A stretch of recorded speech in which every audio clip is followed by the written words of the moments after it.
आज हम आपके लिए एक बहुत ही इंपॉर्टेंट टॉपिक लेके आ रहे हैं और डाटाबेस से रिलेटेड टॉपिक लेके आ रहे हैं। इसमें हम डिस्कस करेंगे कि किस तरीके से जो यूजर है वो डाटाबेस के साथ इंटरेक्ट करता है, कैसे उसको स्टोर करता है। तो स्टार्ट करने से पहले हम कुछ की पॉइंट्स डिस्कस करेंगे। तो सबसे पहले तो हम डिस्कस करेंगे कि डाटा बेसिकली होता क्या है। डाटा जो भी हमारी फाइल्स में मतलब रिकॉर्ड के फॉर्म में स्टोर किया होता है हमने, उसको बोलते हैं डाटा। सपोज हमारे पास कोई एक्सेल की फाइल है या फिर एमएस एक्सेस की फाइल है, उसके अंदर जो भी data in the form of row and columns में स्टोर्ड है वो एक तरीके से डाटा हो गया।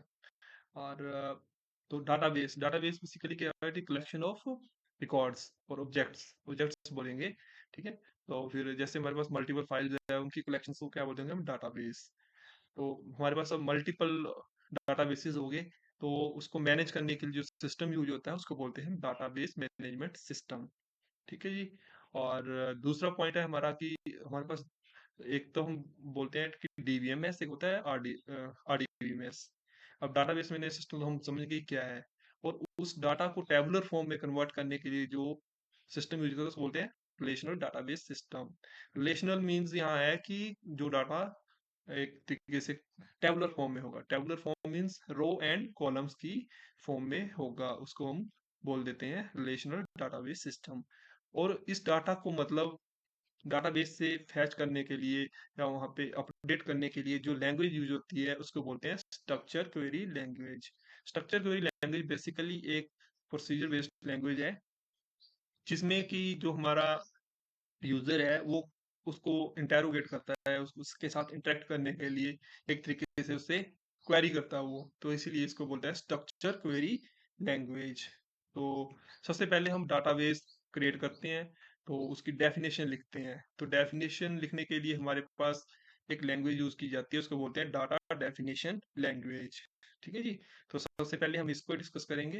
हमारे पास 4 टाइप ऑफ लैंग्वेज यूज होती हैं।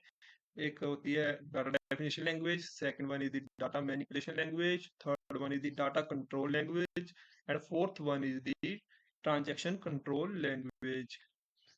सबसे पहले हम जाएंगे डीडीएल के ऊपर। इसको डीडीएल भी बोल देते हैं, data definition language. Data definition language is the language which is use to write the definition of the database और द रिकॉर्ड्स। रिकॉर्ड यहाँ इसको बोल देंगे हम टेबल को। टेबल, क्योंकि टेबलर फॉर्म में डाटा होगा, ठीक है ना। तो हमें उसकी पहले डेफिनेशन लिखनी पड़ेगी। डेफिनेशन कैसे लिखेंगे, उसके लिए कमांड होती है क्रिएट। क्रिएट कमांड यूज करते हैं। फिर टेबल का नाम, ठीक है, टेबल का नाम। और फिर उसके बाद में हम हमें कितने कॉलम चाहिए, और सपोज हमें 6 कॉलम चाहिए, तो हर एक कॉलम का कि कौन सा डाटा टाइप चाहिए हमें, वो सारा हमें मेंशन करना पड़ेगा। फिर साइज ऑफ डाटा टाइप वो भी हमें मेंशन करना पड़ेगा। तो इस तरीके से हमारा एक टेबल की डेफिनेशन क्रिएट हो जाएगी। ठीक है जी। और जो अल्टर टेबल है कमांड है, ये क्या करती है, बेसिकली सपोज हमने 6 कॉलम तो ऐड कर दिए, अब हमने कुछ कॉलम और ऐड करने हैं, तो उसको एक तरीके से उसकी डेफिनेशन को अल्टर करने के लिए जो कमांड यूज होते हैं अल्टर। तो इससे क्या करते हैं, इससे हम नाम भी चेंज कर सकते हैं वैसे टेबल का। तो उसमें 2 कमांड्स यूज होती है, एक अल्टर एक रीनेम। अल्टर टेबल नेम लिखेंगे हम, फिर रीनेम, रीनेम में हम उस टेबल का नाम दे देंगे। इस तरीके से ड्रॉप कमांड होती है। ड्रॉप कमांड बेसिकली क्या करती है, इस कमांड का फंक्शन होता है कि सपोज हम उस टेबल की डेफिनेशन को विद रिकॉर्ड डिलीट करना चाहते हैं कि आगे फ्यूचर में हमें वो डाटाबेस नहीं चाहिए।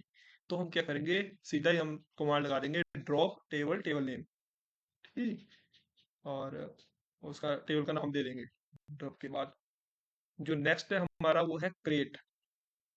इधर व्यू व्यू को क्रिएट करने के लिए, अब इसको, इसमें सिंपल है कि सपोज हमारे पास टेबल है, तो वहां से हमने डाटा को व्यू करना है, एक तरीके से रिपोर्ट की फॉर्म में हमने जनरेट करना है। सपोज हमारे पास 2 टेबल है, वहां पे हमने ज्वाइन ऑपरेशन लगाए, और उसके बाद हमने एक तरीके से एक सिंगल रिपोर्ट जनरेट करनी है। तो हम क्रिएट कर देंगे, मतलब जो दोनों टेबल है उनमें से जो जो कॉलम में चाहिए वो सिलेक्ट कर लेंगे। पहले हम क्या करेंगे, एक व्यू क्रिएट करेंगे। ओके। तो उसके बाद फिर वो जो भी डाटा होगा वहां से फैच हो जाएगा टेबल से। सेकंड वन हमारी है drop view. Drop view basically क्या है, कमांड है जो कि अ, जो भी हमारा डाटा है इसके अंदर व्यू के अंदर उसको डिलीट करने के लिए। रीनेम मैं ऑलरेडी डिस्कस कर चुका हूँ कि हमने कुछ रीनेम करना हो किसी व्यू का नाम, टेबल का नाम, तो हम रीनेम कमांड यूज कर सकते हैं। अब टेबल और व्यू में बेसिकली डिफरेंस क्या होता है? जो टेबल होता है, टेबल एक मतलब इसकी प्रॉपर डेफिनेशन होती है और फिजिकल तौर पे ये डाटा वहां पे स्टोर करता है, जो हमारी मतलब जो भी हमने डाटाबेस यूज किया होता है उसके स्टोरेज यूनिट में, ठीक है जी। और जो व्यू होता है ये वर्चुअल रिप्रेजेंटेशन होती है, एक मतलब यूजर को मतलब एक इंटरेक्टिव वे में एक रिप्रेजेंटेशनल व्यू देता है ये, एक मतलब ताकि वो इजिली उस इंफॉर्मेशन को एक्सेस करके एक डिसीजन ले सके और उसको मतलब अपने बिजनेस में किसी तरीके से यूटिलाइज कर सके। मतलब इसको एक तरीके से हम वर्चुअल रिप्रेजेंटेशन बोलते हैं। और नेक्स्ट है हमारा डाटा मैनिपुलेशन लैंग्वेज। अब हमने क्या किया है कि टेबल की डेफिनेशन तो हमने लिख दी, ठीक है जी, टेबल की डेफिनेशन लिख दी क्रिएट के थ्रू। अब हमने वहां बता दिया कि टेबल का ये नाम है, हमारे पास 6 कॉलम है और उसमें सपोज हमने 6 कॉलम में जैसे हमारा नाम है, ठीक है जी, और उसके बाद एज है, फिर हमने उसका डाल दिया मोबाइल नंबर, डाल दिया उसका एड्रेस, डाल दिया उसकी सिटी का नाम, डाल दिया ना। इस तरीके से हमने 6 कॉलम उसके ऐड कर दिए। तब उसमें हमने अब डाटा ऐड करना है, ठीक है ना। तो डाटा ऐड करने के लिए कौन सी लैंग्वेज यूज होगी? डीएमएल। और डीएमएल के लिए सबसे पहले हम करेंगे इंसर्ट। ठीक होती है इंसर्ट इनटू, और टेबल का नाम दे देंगे और जिस सीक्वेंस में हमने वहां पे कॉलम क्रिएट किए हैं उसी सीक्वेंस में हम वहां पे डाटा मेंशन कर देंगे, उसकी वैल्यू ऐड कर देंगे, ठीक है जी। जैसे नाम की जगह कोई नाम दे देंगे, जैसे अंकित कुमार दे दिया, और फिर एज दे दी उसकी की थी, जैसे 26 दे दी फोर, ठीक है। फिर उसकी सिटी का नाम, उसका एड्रेस, इस तरीके से हम ऐड कर देंगे। अब हमारा हमने इसी तरीके से सपोज मल्टीपल रिकॉर्ड्स अपडेट कर दिए उसके अंदर, मतलब लोड कर दिए। तो वहां से हमने कुछ डाटा फिर से हमने फैच करना है, रिट्रीव करना है उसको वहां से डाटाबेस से। तो कौन सी कमांड होगी? सिलेक्ट। सिलेक्ट बेसिकली ऐसी कमांड है कि मतलब जो भी हमें कॉलम चाहिए या जितनी हमें रो चाहिए, इससे हम सिलेक्ट कर देंगे। अगर हमें पूरा टेबल ही चाहिए तो सीधे करेंगे सिलेक्ट स्टार फ्रॉम ईएमपी, बस वो सारा कोड फिर शो कर देगा। ओके। या फिर हमें वहाँ पे कंडीशन देनी पड़ती है वेयर हम दे देंगे जैसे कि एज लेस देन 25 या ग्रेटर देन, इस तरीके से मतलब कुछ भी इंफॉर्मेशन हमें जो भी चाहिए उस तरीके से हम क्वेरी रन करेंगे। अगली कमांड है हमारी डिलीट। अब डिलीट कमांड बेसिकली क्या होती है कि सपोज हमने डाटा अपलोड कर दिया डाटाबेस में, ठीक है जी। अब हमें बाद में पता चला कि मतलब उसकी हमने सपोज जैसे डेट ऑफ बर्थ करनी थी, तो वहाँ पे डेट ऑफ बर्थ गलत कर दी या उसकी मोबाइल नंबर गलत कर दिया, तो उसको हम कैसे डिलीट करेंगे? ठीक है। तो डीएमएल कमांड के थ्रू हम करेंगे, डिलीट ऑपरेशन लगाएंगे, डिलीट, और फिर उस मतलब कॉलम के नाम बता देंगे, रो का नाम कि हमने कौन से डिलीट करनी है रो। ये सिंगल रो डिलीट करेगा बेसिकली, है ना। तो अपडेट, अपडेट कमांड होती है बेसिकली सपोज जैसे हमने किसी की सिटी ऐड कर दी है, लेटर से हमने सोलन ऐड कर दी, तो हमने लेकिन वो मतलब वो किसी और सिटी में शिफ्ट हो गया, तो वहाँ पे उसको किस तरीके से फिर अपडेट करेंगे? तो अपडेट टेबल, और फिर वहाँ पे जो भी उसका जैसे कॉलम नेम है सिटी में, तो उसको हमने अपडेट कर देना है। इसी तरीके से हमने मर्ज कमांड है हमारी। मर्ज कमांड क्या करती है कि जो इंसर्ट डिलीट अपडेट कमांड्स करती हैं, इनके कॉम्बिनेशन में हम इसको एग्जीक्यूट करते हैं। इसको इंसर्ट में हमने इंसर्ट और अपडेट इकट्ठी कमांड चला के मर्ज करके उनको चला देते हैं, तो ये मर्ज कमांड इस तरीके से एग्जीक्यूट होगी। ट्रंकेट, ट्रंकेट और डिलीट ऑलमोस्ट सेम ही काम करती है, लेकिन जो डिलीट कमांड है वो सिर्फ सिंगल रिकॉर्ड एक तरीके से डिलीट करती है, single record, not record is single row करिए डिलीट, है ना। और जो ट्रंकेट है बेसिकली, ट्रंकेट एक ऐसी कमांड है, सपोज हमारे पास 10 रोज है या 15 रोज है, वो मतलब अगर हमें ट्रंकेट कमांड चला दी किसी टेबल के ऊपर, तो उसके अंदर जितनी भी उसकी मतलब रोज होगी उन सभी को वो डिलीट कर देगा। ओके। अब डिलीट और ड्रॉप में देखो क्या डिफरेंस है।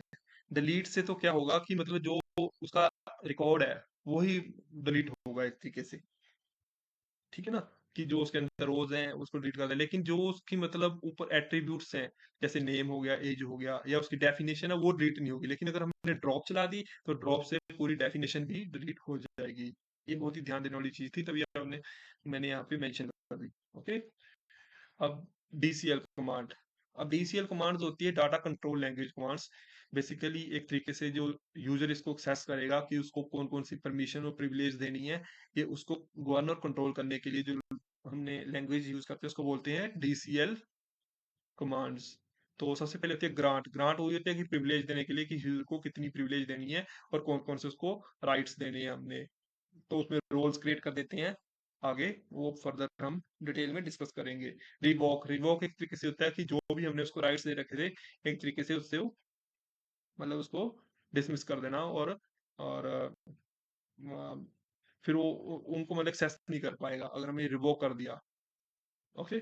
और डिनाई, डिनाई एक तरीके से ओवरराइड कर देती है जो भी उसको मतलब यूजर को हमने राइट्स दे रखे होते हैं, अगर हमने डिनाई कमांड चला दी तो वो उस डाटाबेस को फिर एक्सेस नहीं कर पाएगा। ओके।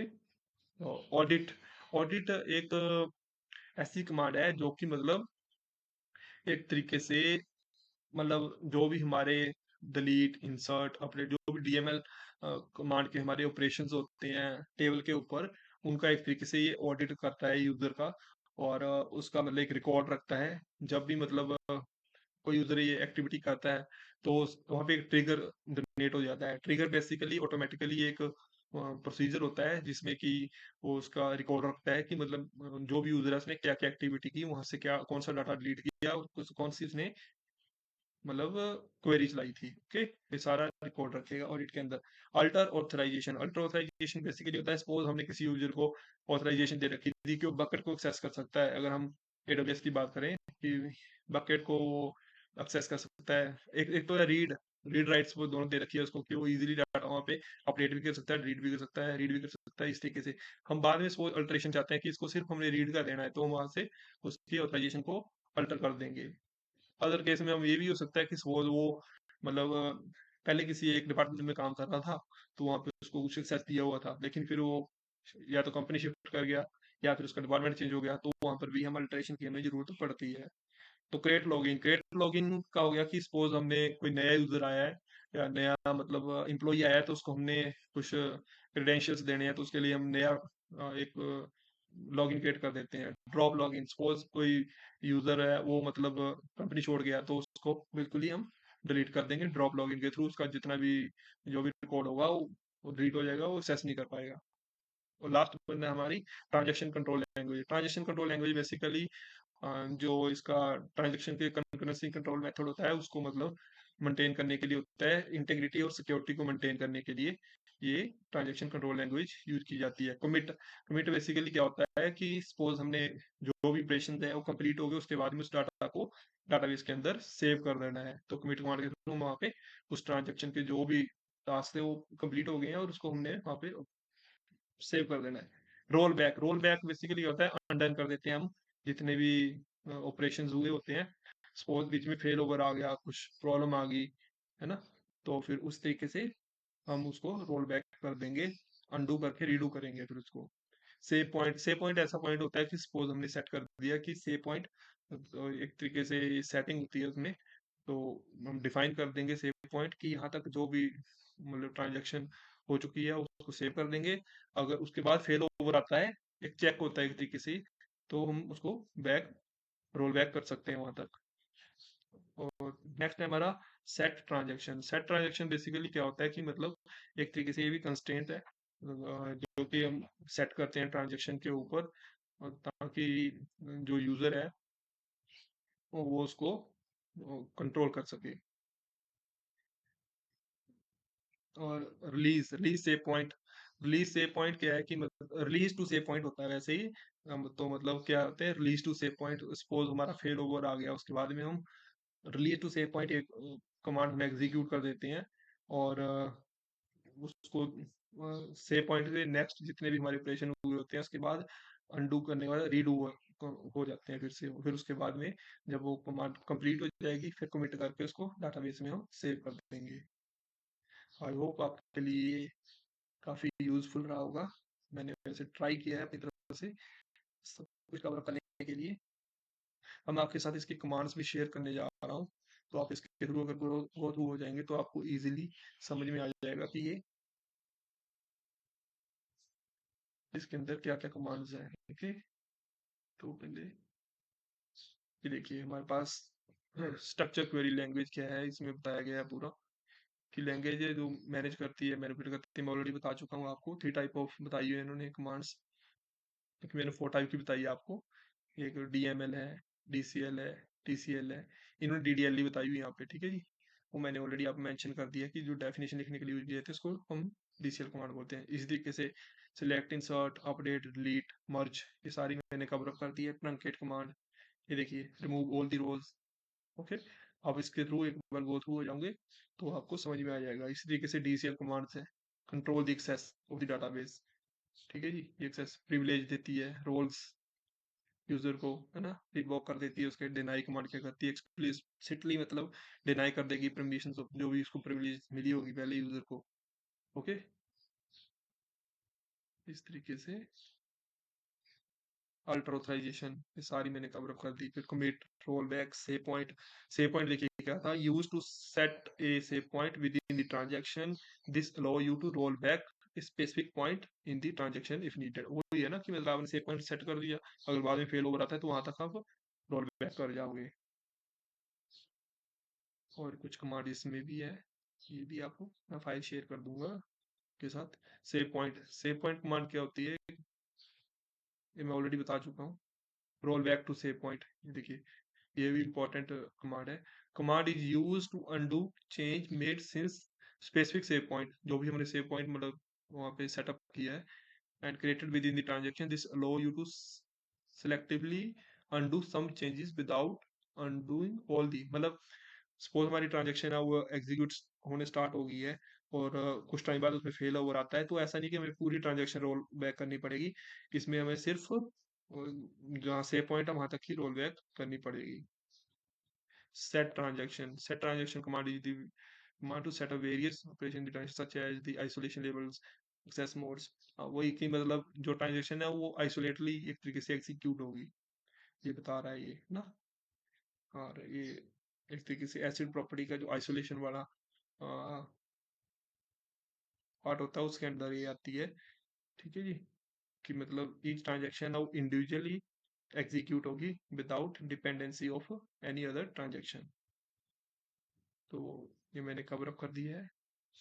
Thank you.